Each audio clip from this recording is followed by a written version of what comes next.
Olá, muito boa tarde. Está começando o Entenda a Notícia dessa quinta-feira. Seja bem-vindo à nossa live. Você que estava acompanhando o terço até agora, seja bem-vindo à nossa conversa. Hoje a gente vai tratar das chuvas, que vieram com tanta intensidade, principalmente para os estados da Bahia e de Minas Gerais. Aliás, a gente vai tratar de extremos hoje, dessa chuva enorme que atingiu principalmente esses dois estados e da onda de calor lá no sul do país. Em alguns outros países aqui da América do Sul também, temperaturas passando de 40 graus. Vamos tratar desses extremos hoje, mas a gente quer entender principalmente por que dessa chuva toda, que causou mortes, que causou muitos estragos, que tirou muitas pessoas de casa, Muita gente acabou perdendo casa, acabou perdendo o comércio. E a gente quer entender um pouquinho por que de tudo isso. Para você ter uma ideia, mais de 300 cidades no estado de Minas Gerais entraram em situação de emergência por conta da chuva. Na Bahia foi até mais grave a situação. Foram 26 pessoas que morreram em decorrência de chuvas, de deslizamentos de terra, de soterramentos. Na cidade de Itamaraju, na região de Itamaraju, em 4 dias do mês de dezembro, choveu quase 500 milímetros. Isso representa mais do que o dobro do esperado para todo o mês de dezembro. Quer entender o porquê de tudo isso? Se poderia ser prevista essa chuva? Se daria para as autoridades fazerem mais alguma coisa para tirar essas pessoas da situação de risco? A gente vai conversar sobre isso no Entenda a Notícia de hoje, que está começando.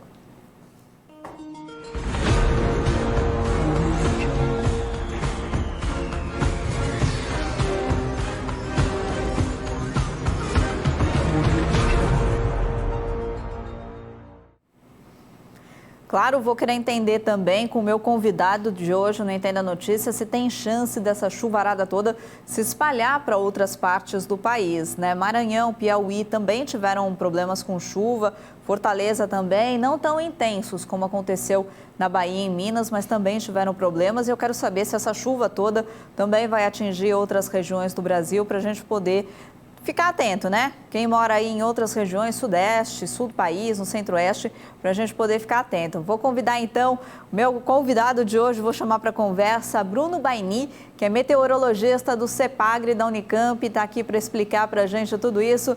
Bruno, boa tarde, obrigada por participar do Entenda a Notícia, bem-vindo. Boa tarde, eu que agradeço o convite, é uma satisfação conversar com vocês, com a audiência de vocês. Bruno, para a gente começar a nossa conversa, eu citei aqui na abertura do nosso programa que lá na região de Itamaraju, na Bahia, choveu quase 500 milímetros em 4 dias. Eu queria que você explicasse para a gente como é que é feita essa medição de volumes de chuva, porque a gente fala em milímetros, Choveu 500 milímetros, dá a impressão que é pouquinha água, que não é tanto assim, porque a gente está falando em milímetros. O que significa isso, Bruno? Como é que é medida a chuva? Esse é um aspecto interessante, Até um desafio para as pessoas entenderem quando se tem a previsão de chuva. Milímetro nada mais é do que uma unidade de medida que expressa, se a gente tivesse um quadrado, um cubo de 1 metro de base, 1 metro por 1 metro, e a gente despejar 1 litro de água lá dentro, e a gente pegar uma régua e medir, ele vai ter acumulado 1 milímetro, uma lâmina de 1 milímetro. Então, 1 milímetro nada mais é do que litros por metro quadrado. 1 milímetro é pouca chuva, em qualquer lugar, mas aí a gente tem também aspectos como não só o acumulado de chuva, mas a própria intensidade, a taxa de chuva, às vezes 1 milímetro ou 5 milímetros, que não é um grande volume de chuva, pode ser percebido de formas diferentes, em uma chuva leve, que dura aí, de repente, 1 hora, e vai acumular 5 milímetros de chuva. Ou, de repente, uma pancada forte, que pode até causar alagamento em algum ponto, de alguma cidade, um ponto baixo. 5 milímetros em questão de 5, 10 minutos já é uma taxa de chuva moderada forte.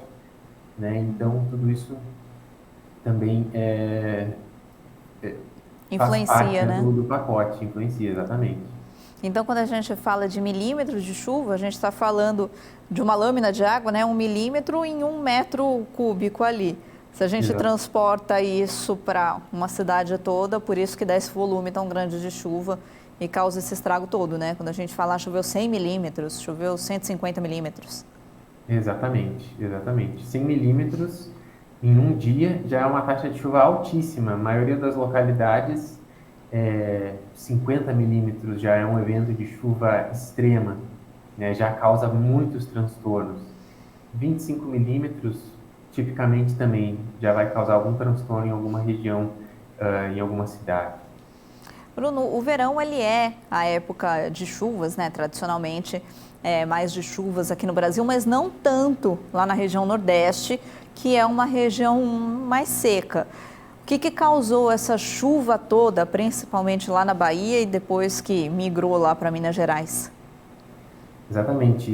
O período entre setembro, outubro até março, abril é o período chuvoso para boa parte do Brasil tropical, né? Citando a região sul, que não tem tanta variabilidade, né, entre as estações. Mas a gente teve esses eventos extremos de chuva, muito intensos, né? Especialmente ali, como você citou, Bahia, né? A região Mato Piba, né? Pega a parte do Maranhão, Piauí, Tocantins, parte de Goiás, Minas Gerais também, outras regiões ali, Espírito Santo, Rio de Janeiro. E apesar de ser, né, a estação de chuvas, a gente espera maiores volumes de chuva, a gente precisa que chova nessa época, esses acumulados, eles foram excepcionais, foram atípicos, né, tanto pela questão dos volumes acumulados e em alguns aspectos também pelas taxas de chuva mais fortes, né? E um fenômeno que explica isso nesses eventos aí que a gente teve recentemente é a zona de convergência do Atlântico Sul. Ela é caracterizada por um canal de umidade, né, tem orientação noroeste a sudeste. Tipicamente ela sai da região da Amazônia e vai até o Oceano Atlântico e passa por partes do sudeste ou do nordeste do país, e provoca chuvas contínuas persistentes por um período de pelo menos 4 dias, né? Então, a gente tem ali, por exemplo, no interior da Bahia, oeste da Bahia, né, os acumulados típicos para essa época do ano, entre 175 e 200 milímetros, e a gente teve volumes aí que dobraram, né, como você falou, esse volume em poucos dias, né, algo que era esperado para o mês todo. Em Minas Gerais, né, para o mês de janeiro, dezembro e janeiro, os acumulados são um pouquinho maiores, né, as médias, valores de referência que a gente tem, são um pouquinho mais elevados, entre 300 e 350 milímetros, mas já houve acumulados superando 500, até pontualmente 600 milímetros. Então, chuvas extraordinárias. Muito provavelmente, alguns aspectos que tenham contribuído para esse volume tão grande de chuvas, o aquecimento anômalo, né, das águas ali do Oceano Pacífico junto ao litoral nordestino, né? Isso favorece a convecção, isso favorece também o aporte de umidade, e também provavelmente a ocorrência do Laninha tenha favorecido de alguma forma, porque durante o período do Laninha reforça-se, né, os movimentos de convecção, favorece movimentos de convecção, especialmente no nordeste do país, que são os mecanismos de formação de nuvens profundas que causam chuvas. Aproveita e explica para nós, então, o que é o Laninha, que vira e mexe a gente ouve falar sobre o Laninha, né? Tem ano que ele vem com mais força, tem ano que a gente não escuta tanto sobre ele, e esse ano o Laninha está presente aqui na nossa vida. Exatamente. O Laninha, ele é um mecanismo de variabilidade climática, na verdade ele é um modo, uma fase, né, do que a gente chama de El Niño Oscilação Sul, que ele possui a fase positiva, que é o que a gente chama de El Niño, fase negativa, né, que a gente chama de Laninha, e a fase neutra, que é a condição típica. E ele é um modo de variabilidade climática que é modulado por anomalias de temperatura da superfície do mar do Oceano Pacífico Equatorial, sobretudo ali junto à costa do Peru. Quando a gente tem um resfriamento atípico dessas águas, a gente tem a ocorrência de laninha. Isso tudo, né, é monitorado, né, a gente tem índices que vão sendo acompanhados e precisa ter uma persistência, né, um período mínimo de duração desse sinal de anomalia. E para anomalia positiva, quando tem um aquecimento atípico naquela região, a gente tem o El Niño. E são mecanismos que fazem com que as condições climáticas, meteorológicas, se desviem um pouco dos padrões típicos em várias partes do mundo, através daquilo que a gente chama de mecanismos de teleconexão. Então, não só no Brasil, mas inclusive partes lá da Oceania, da África, da Ásia, Estados Unidos, né, América do Norte como um todo, sofrem influência desses mecanismos El Niño e La Niña de variabilidade climática. E tipicamente eles afetam aspectos de temperatura e de precipitação. E não necessariamente eles provocam sinais opostos em determinada região do globo, dependendo se for La Niña e El Niño, né? Em alguns casos só se tem um sinal de temperatura mais baixa para o inverno durante o episódio de La Niña, e durante o episódio de El Niño não se tem influência significativa ou que ainda tenha sido catalogada, por assim dizer. Para nós que somos leigos, Bruno, é um pouquinho difícil de entender, né? A gente está falando ali do Oceano Pacífico, então do El Niño, que é esse fenômeno que acontece ali no Oceano Pacífico. Você citou também essa zona de convergência do Atlântico Sul, que pelo que você explicou é uma umidade que vem ali da região da Amazônia. Como é que esses fenômenos juntos acabam quase que atravessando o continente e provocando essa chuva lá do outro lado, lá na Bahia? A impressão que eu tenho como leiga é que é uma chuva que deveria atravessar todo o continente, vindo ali do Oceano Pacífico e chegar ali na Bahia, em Minas. Como é que ocorre essa andança aí da chuva? Então, tipicamente sobre a região do Nordeste, né, em condições neutras, nós temos movimentos descendentes do ar, especialmente no Nordeste, no interior do Nordeste. E quando a gente tem condições de laninha, esses movimentos descendentes do ar, eles inibem, né, a formação de nuvens, certo? Mas quando a gente tem a ocorrência de laninha, essa célula de movimentos descendentes do ar, ela se desloca um pouco em direção ao Oceano Pacífico e a gente passa a ter um ramo de movimentos verticais do ar ascendentes sobre o nordeste do país. E esses movimentos, eles conseguem levar a umidade da superfície até níveis mais profundos da troposfera e favorecem a formação de nuvens de chuva. Por isso que o principal efeito da laninha, né, um dos principais efeitos da laninha no Brasil é justamente aumentar os acumulados de chuva no Nordeste do Brasil, especialmente nessa época de verão, né? No extremo a gente tem no sul do país, né, e partes ali dos países vizinhos da América do Sul subtropical, acaba tendo períodos mais prolongados de estiagem, especialmente aí no inverno, né? E nas demais áreas do Brasil a gente tem efeitos aí especialmente de temperaturas, como no sudeste do país, a gente costuma ter um verão um pouco mais frio, né, quando está sob vigência da laninha. Então, para eu ver se eu entendi, esses fenômenos todos combinados fazem com que a água evapore em um lugar do planeta e ela vai percorrendo ali por cima, com formação de nuvens, até chegar no lugar que vai ocorrer a chuva? Poderia se dizer assim, mas mais relacionado às células de circulação planetária. Né? A gente tem o que a gente chama de célula de Hadley, que é uma célula que circula no Equador, né, no sentido leste-oeste, e aí, como tem alteração nos ramos ascendente e descendente dessa célula, se deslocam as áreas onde tem maior recorrência de chuva.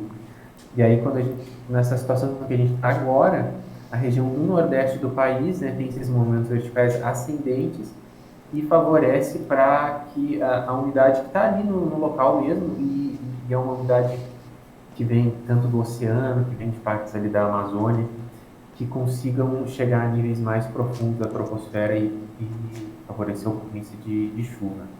É interessante quando a gente pensa em clima, para nós que somos leigos, a gente pensa só na nossa região, né?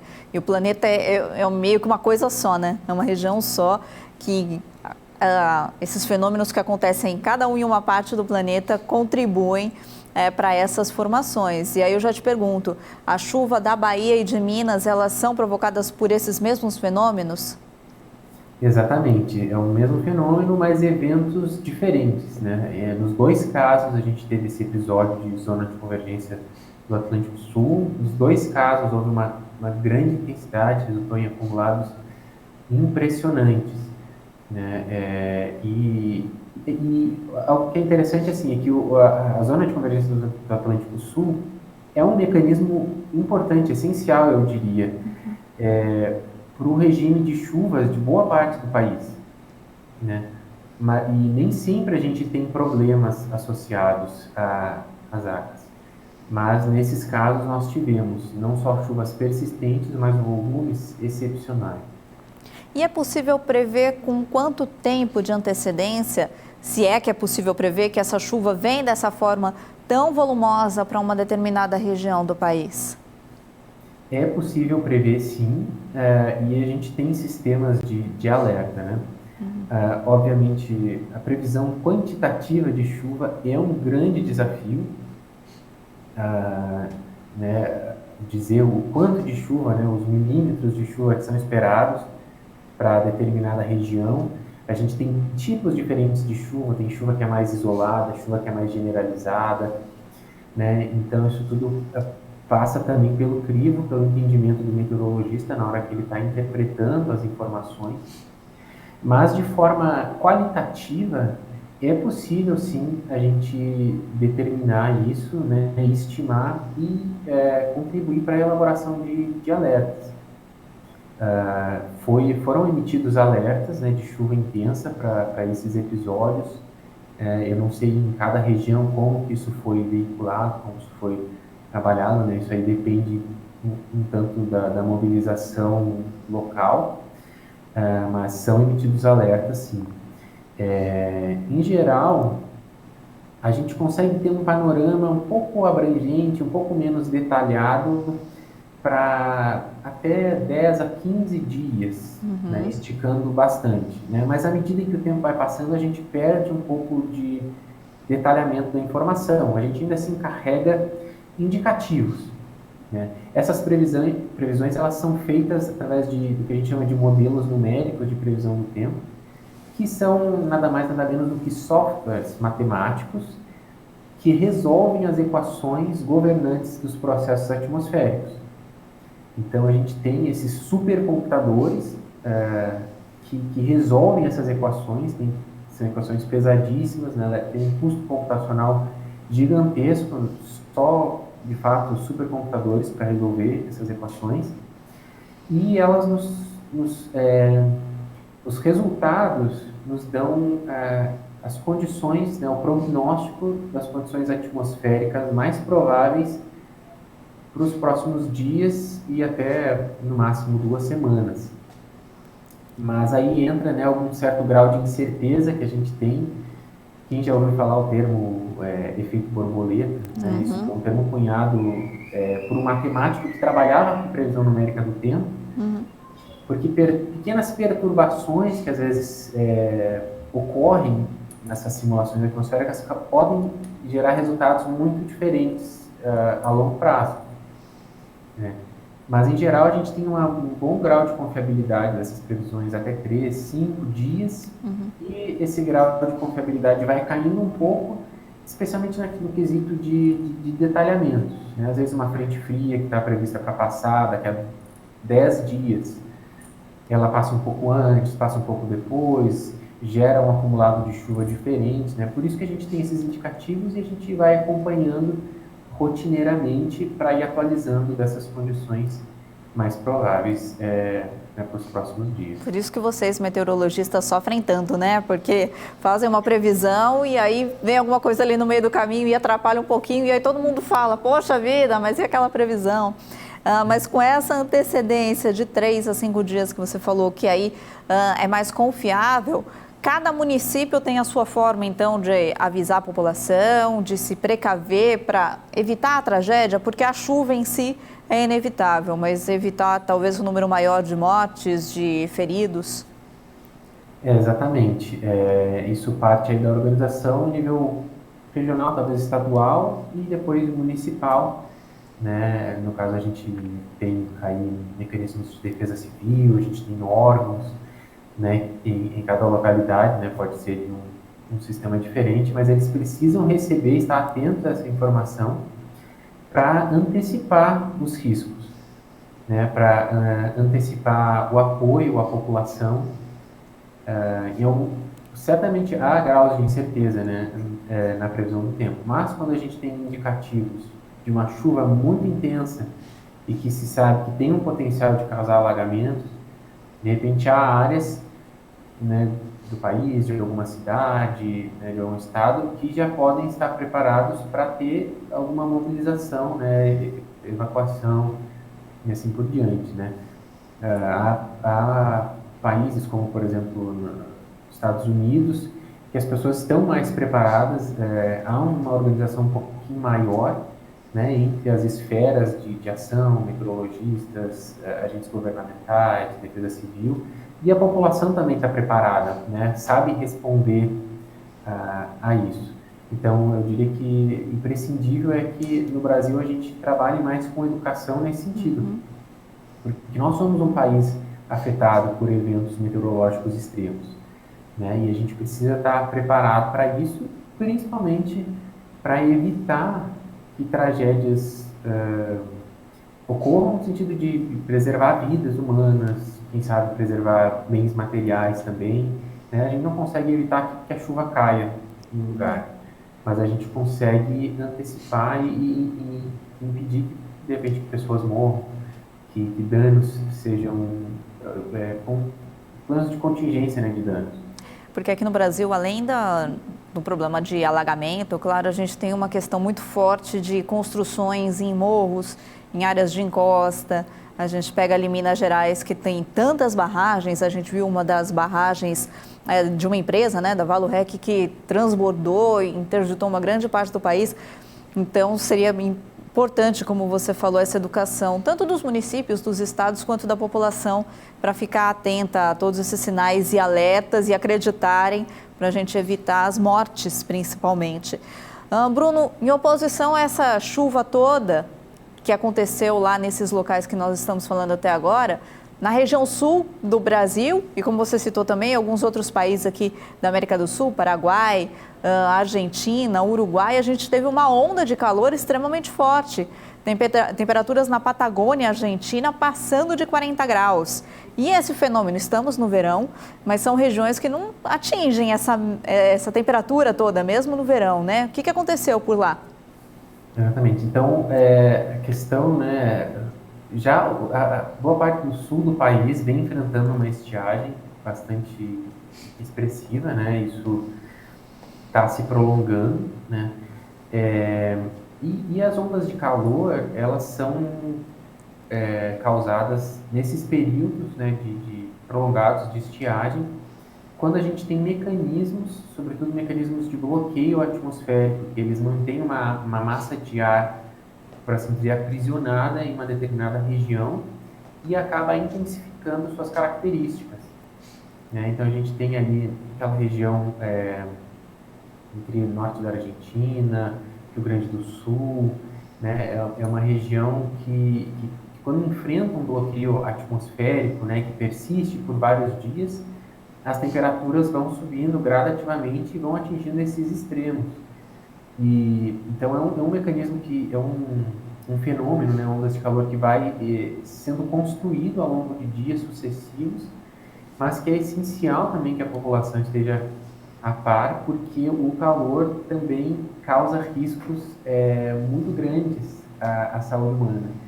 Inclusive, há um tempo atrás eu li, né, algumas informações lá dos Estados Unidos, um levantamento feito lá, que as ondas de calor lá matam mais por ano do que tornados, furacões combinados.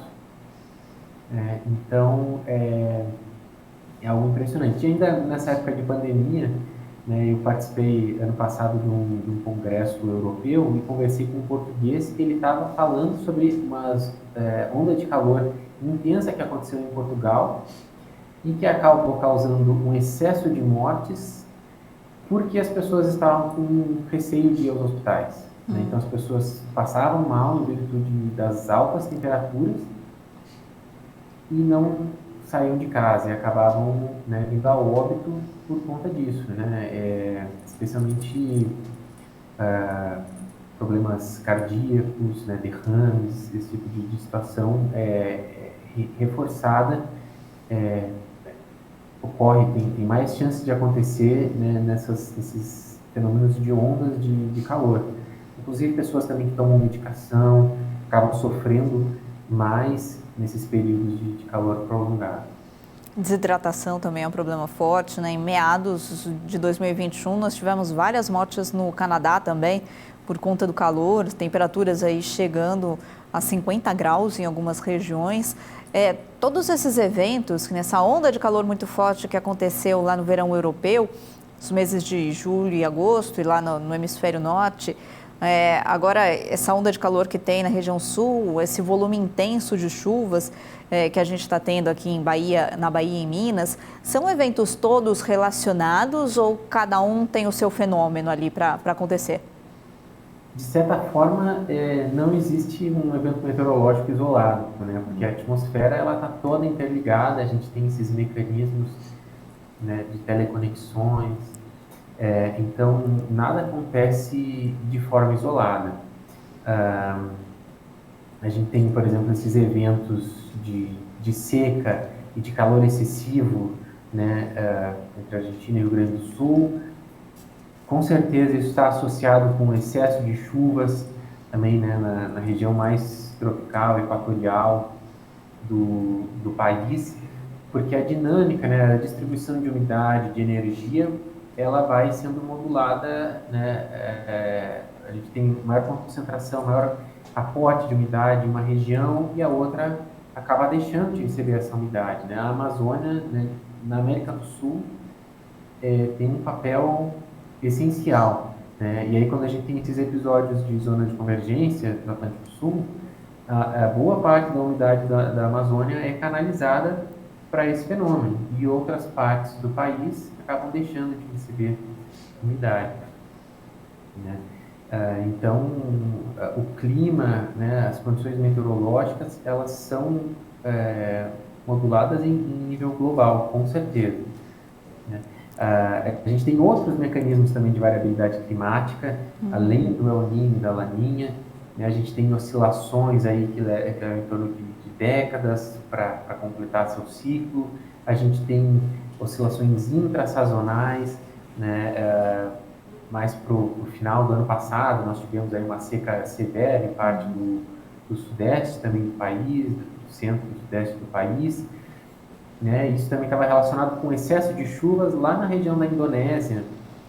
Então, são fenômenos que se correlacionam muito bem, diversos mecanismos, por vezes eles se sobrepõem, e é um grande desafio, né, para a meteorologia entender e estudar. Há muitos desses mecanismos ainda sendo estudados e sem dúvida nenhuma, né, à medida que a gente consegue compreender mais eles, a sociedade como um todo é beneficiada e consegue se preparar melhor, né, para essas eventualidades.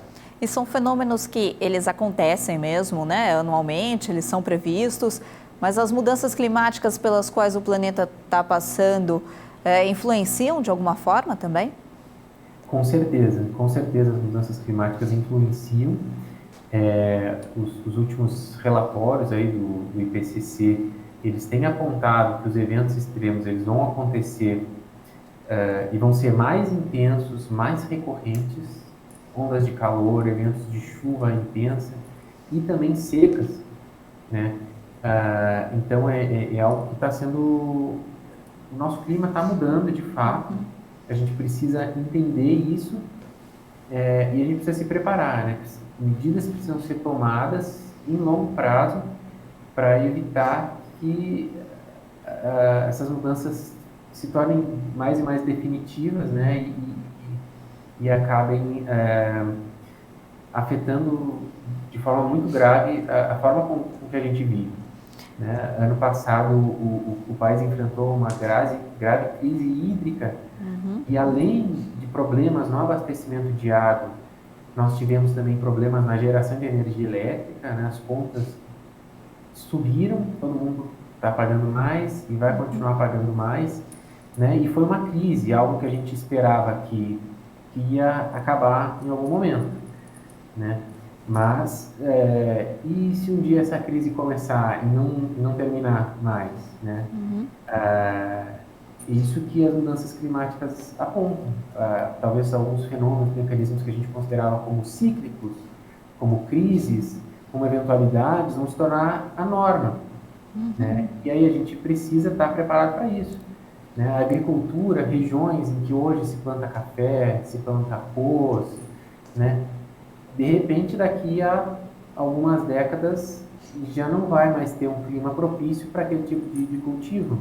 E aí a gente vai ter algum colapso na agricultura, né? A gente precisa estar preparado, a gente precisa antever isso, antecipar e, obviamente, né, trabalhar ao máximo para refrear a intensidade com que essas mudanças vão acontecer.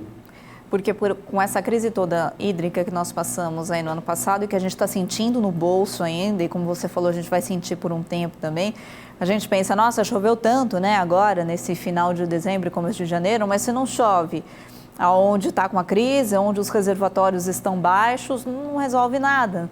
Então, a gente continua com esse problema de falta de água. E nós já até abordamos aqui no Entenda a Notícia também a COP26, que é a reunião do clima que aconteceu agora, mediada pela ONU, lá em Glasgow, na Escócia, em que se falava em frear o aquecimento global, em tomar medidas aí no mundo todo para frear, e que foram medidas modestas, que poderiam ter sido um pouquinho melhores, assim, para a gente chegar numa temperatura... ou pelo menos num estágio assim de não aumentar tanto a temperatura do planeta. E é legal isso que você falou, porque traz para o nosso dia a dia, né, Bruno? Quer dizer, todos nós sentimos o efeito do que nós mesmos estamos provocando no clima. Exatamente, exatamente. Então, é algo que passa por especialistas, mas que precisa chegar a toda a população, né? E a população como um todo precisa se engajar nisso, né? A gente constrói o mundo que a gente vive, né? É importante a gente participar, entender isso, né? E contribuir para condições melhores para o nosso futuro, né? Então, acho que cabe a todos nós como indivíduos, além, né, dos poderes públicos, né, das esferas que tomam decisões, que fazem leis, né? Mas é imprescindível que a população, como um todo, se prepare, haja, né? Não basta ter governantes que façam, a população toda precisa estar engajada nisso. Bruno, dá para a gente prever como vai ser os nossos 2 próximos meses de verão aqui no Brasil? Dá sim. A gente tem indicativos, né? Os modelos de previsão climática sazonal, eles nos dão um direcionamento em termos médios para os próximos meses, né? E até o começo do outono, o que a gente espera é que, na verdade, boa parte do país tenha chuvas abaixo da média nos próximos meses, certo? As únicas regiões em que os modelos estão indicando chuva acima da média é para a faixa mais equatorial lá do país, na Amazônia, até um pouco mais para baixo ali, Mato Grosso, talvez, e em partes de Minas Gerais ali, e Bahia, interior ali do Nordeste, especificamente para esses meses de verão. Nas demais áreas, o que a gente espera são chuvas abaixo da média. E temperaturas, elas devem estar na média ou acima da média nos próximos meses. especialmente no setor sul do país, e com o decorrer, né, dos meses, essa tendência de temperaturas mais elevadas vai atingindo também partes do sudeste e do centro-oeste. É importante dizer que falar que um mês vai ter chuvas abaixo da média não descarta a possibilidade de ter eventos extremos de chuva, certo? A gente pode ter, isso acontece, né? A gente pode fechar um mês com chuva abaixo da média e ter tido um ou mais eventos de chuva extrema, mas que na sua totalidade não atingiram a média. Um volume de chuva pode se concentrar em um dia só, em 2 dias ali, e provocar alguns estragos, né? Exatamente, né? E também, né, com relação às temperaturas, dizer que as temperaturas vão estar acima da média não significa que todos os dias vão ter temperaturas mais elevadas, né? A gente pode ter, inclusive, períodos mais frios, a gente pode ter uma semana, um mês atipicamente quente, uma onda de calor, de fato, né, e que eleva a média de temperatura mensal. Essa é uma limitação que a gente tem para essa previsão mais de longo prazo, que a gente chama sazonal. Aliás, aqui na região sudeste, a gente está vivendo um período aí de temperaturas amenas nesse verão, né? Exatamente. Tem acompanhado mais até aqui no estado de São Paulo, né, que é o meu maior foco de trabalho. E de fato, assim, desde que começou o verão, astronomicamente falando, as temperaturas, especialmente as máximas, têm ficado bem abaixo da média, até 5, 6 graus, né, com relação à climatologia para o período, né? Isso é impressionante. E interessante disso é que a gente não teve muitas incursões de ar frio, muitas entradas de ar frio, né? Boa parte dessas temperaturas mais amenas é em virtude da cobertura de nuvens, bastante ampla, profunda e persistente, e que inibe que as temperaturas subam ao longo do dia. Essa dinâmica das temperaturas que a gente tem, ela tem 2 mecanismos principais. Um que é o que a gente chama de advecção ou transporte pelo vento, que é o que acontece depois da passagem de uma frente fria, que vem, né, uma massa de ar frio de origem polar e transporta um ar mais frio. E aí a gente percebe um grande declínio nas temperaturas. Mas a gente tem também efeitos locais, que dizem respeito principalmente ao balanço de radiação, aquilo que chega de radiação do Sol e chega à superfície, e aquilo também que a superfície emite, né? Quando a gente tem maior nebulosidade, a gente tem menor incidência de radiação à superfície e, como consequência, as temperaturas não sobem tanto no período do dia. Já à noite é o contrário. Essa camada de nuvens, ela impede que a radiação que é emitida pela superfície vá para o espaço, né, e cause um resfriamento noturno, e aí a gente tem temperaturas mais estáveis no período da noite. As mínimas aqui em São Paulo, por exemplo, elas estão até um pouco acima da média em alguns dias. Né? As máximas que têm sofrido, que têm ficado mais abaixo.